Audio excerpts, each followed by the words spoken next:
Assalamualaikum warahmatullahi wabarakatuh. My name is Nurul Fadhilah Ashar, with student ID number is A1M220118. In this video, I want to retell all the material from all my previous videos for my basic speaking final assignment. Let me share the screen. So the first material is about giving direction.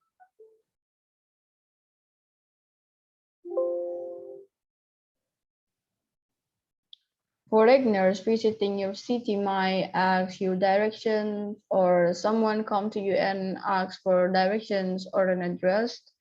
The following is a sample answers that might help them.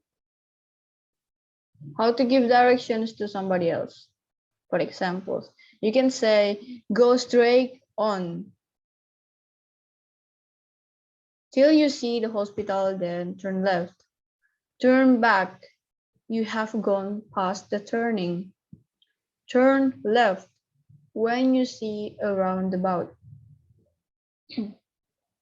Turn right at the end of the road, and my house is number 67. Cross the junction and keep going for about 1 mile. Take the third road on the right and you will see the office on the right. Take the third road on the right and you will see the shop on the left. Take the second road on the left and you will see the house on the left. Take the second road on the left and you will see the hospital straight ahead. The hospital is opposite the railway station. The shop is near the hospital.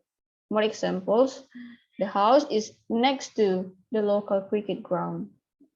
The shop is in between the chemist and KFC.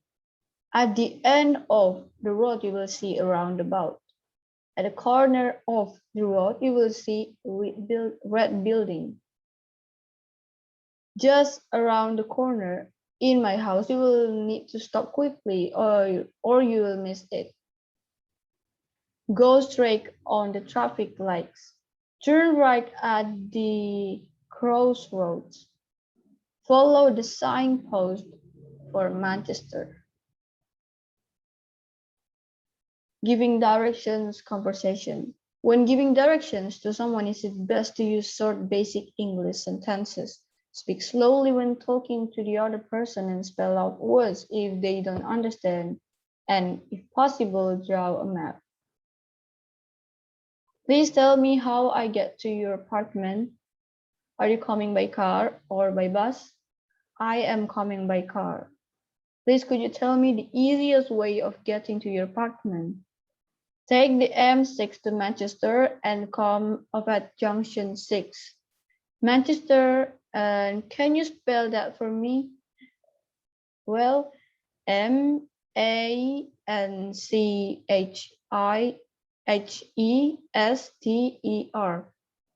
Okay, thanks. Okay, then turn right at the roundabout and take the first left on my house. Is on the left next to the local food store. Is that the quickest way of getting to your apartment? Yes, is it the quickest way by car? Would you draw me a map, please? I don't know the area. Okay, wait a second. Thank you. So that's all the material about giving directions. The next material is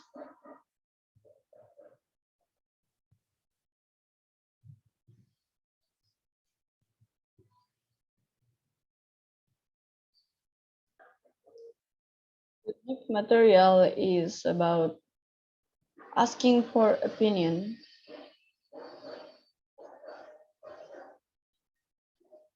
What is opinion? In general, an opinion is a subjective belief and is the result of emotion or interpretation of facts. An opinion may be supported by an argument, although people may draw opposing opinions from the same set of facts. Opinions are never right or wrong. They are merely a figment of what someone believes. However, it can be reasoned that one opinion is better supported by the facts than another by analyzing the supporting arguments. In casual use, the term opinion may be the result of a person's perspective, understanding, particular feelings, beliefs, and desires. Expression asking for opinion. Formal.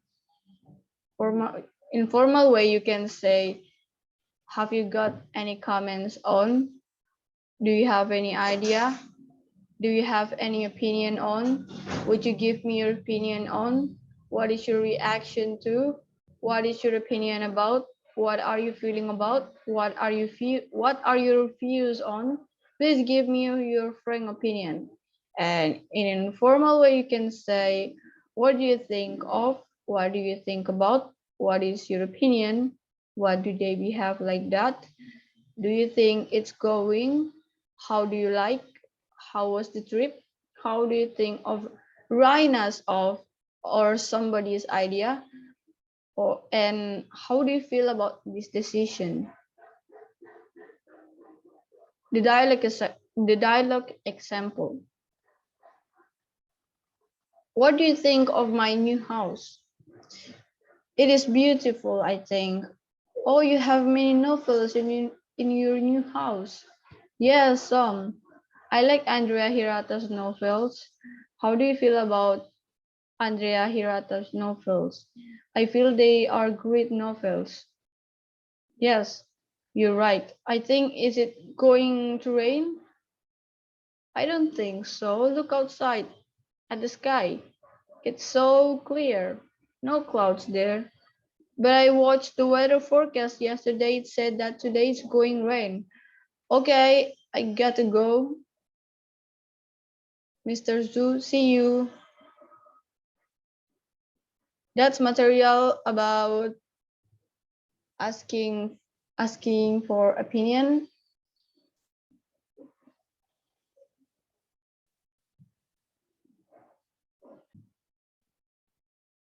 The next material is about asking for information. Are you lost? Do you want to know which bus to take or what time the bank opens? Here are some examples of English phrases you can use to ask somebody for information you need. For examples, you can say, can you tell me or could you tell me? This is the most common way to ask for information. Can is probably a little more informal. For examples, could you tell me how to get to the train station? And the next examples, you can say, can anyone tell me or could anyone tell me? Use these phrases when you are addressing a group of people, not an individual. You can say, can anyone tell me what time the bank opens? Next examples. Do you know? Use this phrase if you're not sure whether or not the person you're speaking to knows the answer. Do you know how long the movie is? Next. Do you have any idea or do you happen to know? These phrases, like the third one, are used if it's possible the person doesn't know the answers. You can say, do you have any idea why today's class was cancelled? Next, I wonder if you could tell me. This phrase is the most indirect. Like for example, you can say, I wonder if you could tell me who I need to contact for information about job openings. Okay, that's all the material about asking for information. The next material is about making requests.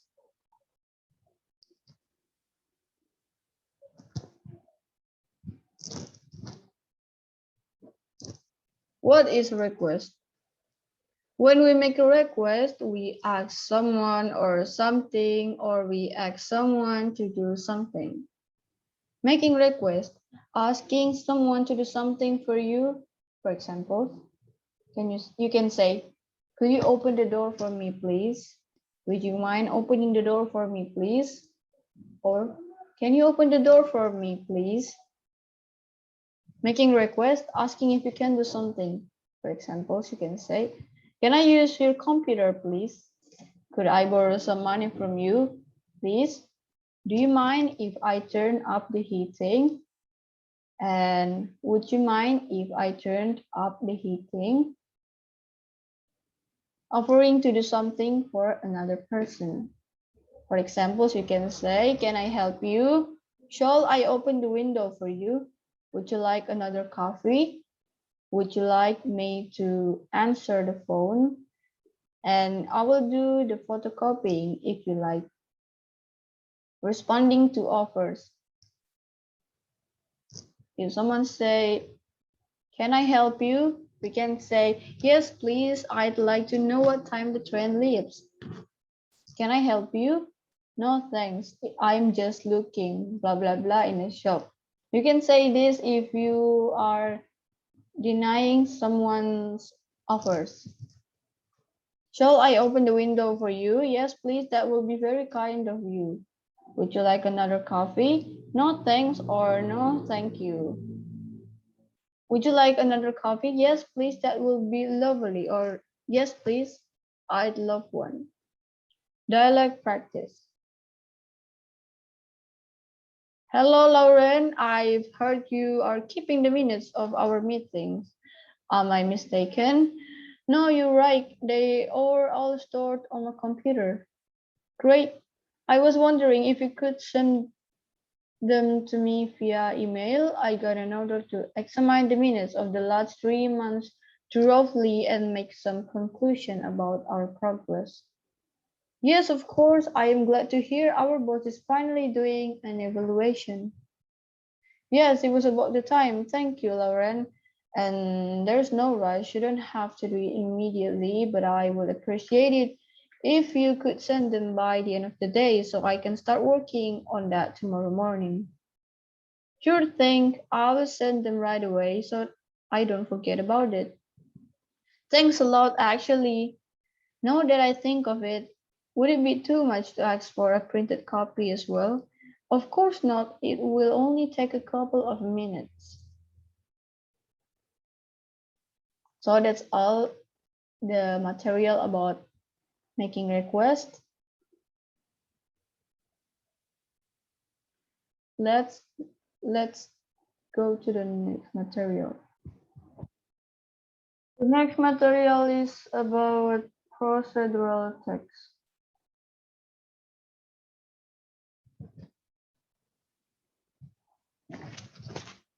Okay, I'm sorry. Procedure text is a text that is designed to describe how something is achieved through a sequence of actions or steps. It explains how people perform different processes in a sequence of steps. This text uses simple present tense, often imperative sentences. It also uses the temporal conjunction such as first, second, then, finally, next, etc. The generic structures of procedure text are: first is goal or aim for the title, the second is materials, and the third is steps. Other definition: a procedure text is a specified series of actions or operations which have to be executed in the same manner in order to always obtain the same result under the same circumstances. For example, emergency procedures. Less precisely speaking, this word can indicate a sequence of tasks, steps, decisions, calculations, and processes that, when undertaken in the sequence laid down, produces the described result, product, or outcome. A procedure usually induces a change. It is in the scientific method. Purpose of a procedure text is an anticipated outcome that is intended or that guides your planned actions, a particular course of action intended to achieve a result, or to help us to do a task or make something. It can be a set of instructions or directions. This is one of the examples of the procedure text. How to use a printer. You need printer and the directions are step 1. Using a printer, even basic printer, is extremely easy to do. There are many different models of printers out there. You have your very basic to your all-in-one printer. The printer with everything on it works pretty much just like the regular printer. You just have a lot more buttons to push. Step 2. Make sure that your printer is hooked up properly before using it. If this is a brand new printer, then it will go through a check and print out a test page for you. A lot of different times you can just turn it on. You will hear the ink moving around. Something might come up and on the computer telling you that the printer is on and working properly. Step 3. Open the page you want to print. If you are on the internet and want to print something from there, all you have to do is go up to File and then down to Page Setup. This will give you more printing options to choose from. When you are done setting up the page, you can verify you have the right printer hooked up by clicking on Printer at the bottom. Once everything looks good, click on OK, and now your page should print out. Step 4. Open up a doc file if that is where your page is that you need to print. When you are ready to print, go up to File and Print Setup. Again, you can choose how you want your page to look and check and make sure that the right printer is installed. If your page is set up the way you like it, you can just click on the printer icon on the toolbar or to go File, then Print. Step 5. Using a printer a lot over time will start to wear down your ink supply. Some models of printers let you know when your ink supply is getting low. If you have an older printer, you will just have to go by what the printer page looks like. If it is very worn and faded, then it is time to install a new ink cartridge. That's all the material about procedure text.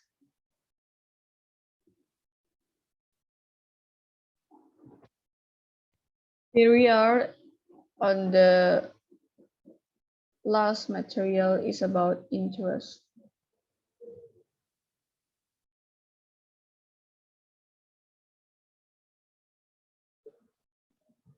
Meaning of interest. What is interest?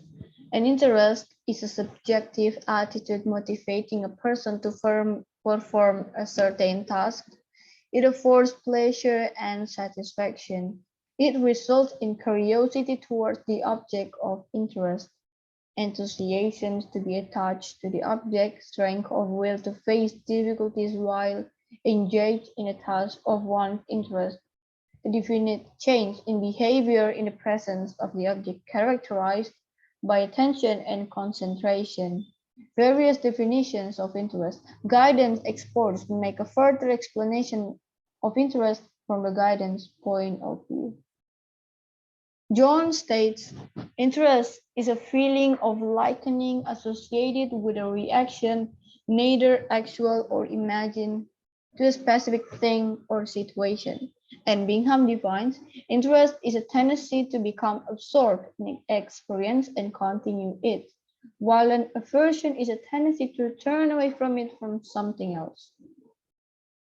Types of interest. Jones mentions two distinct types of interest, extrinsic and intrinsic. Extrinsic and intrinsic. The former are pleasurable emotions connected with a purpose or goal of an activity. It may involve fame, name, money, victory, or such external motives of conduct. But the latter are connected with activity itself being basic and real attraction without any external motive. This intrinsic interest is continuous and permanent, even if the immediate goal is reached. The extrinsic interest dies as soon as the goal is reached. Super and some other guidance experts have classified interest into expressed interest, manifest interest, and measured interest. In the expressed interest, the person expresses his personal likings through such sentences as, I love sports, although it is the first source of knowing the interest of a person, yet much reliance cannot be based on it. As such, expressions like permanency and are prone to vary from time to time depending upon the maturity of the person. The second is manifest interest. Manifest interest is the interest that is not expressed but observed by others while person is engaged and absorbed in an activity. Newton forgot his meals while engaged in scientific experiments. The third is the measured interest. Is the estimate and account of a person's interest as revealed by some psychological test or interest inventories. While knowing the interest of a person, we can rely more on the manifest interest and the measured interest rather than the expressed interest. But it is not always practicable to know the manifest interest for one of frequent situations arrangeable wherein the observer can observe the manifestation. Hence, measured interest is the usual source. Okay, thank you. That's all the material about interest.